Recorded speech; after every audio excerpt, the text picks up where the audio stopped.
2022లో నా దగ్గరికి గని దినేష్ జైన్ వచ్చి, నీకు కిరణ్కి సంబంధించిన వీడియోలు ఫోటోలు ఉంటే ఇవ్వండి, అవి పవన్ కళ్యాణ్ గారి దగ్గరికి తీసుకెళ్ళి మీకు న్యాయం జరిగేలా ఉంటుంది అని చెప్పి నా దగ్గర నమ్మించి వీడియో తీసుకెళ్ళాడు.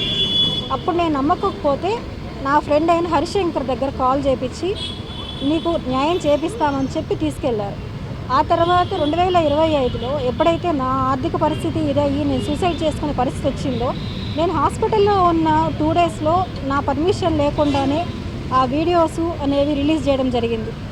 అవి వచ్చినప్పటి నుంచి నా కుటుంబం కానీ, నేను కానీ, నా పిల్లలు కానీ ఎంతో సఫర్ అవుతాను.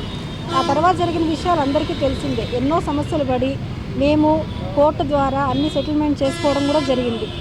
ఈ సందర్భంలో మళ్ళీ ఎక్కడ ఏం జరిగినా కూడా ఆ వీడియోస్, ఫొటోస్ని వాళ్ళకి తగిన విధంగా మార్ఫింగ్ చేసుకుంటూ రిలీజ్ చేస్తూ నన్ను, నా బిడ్డల్ని చాలా బాధ పెడతా ఉన్నారు.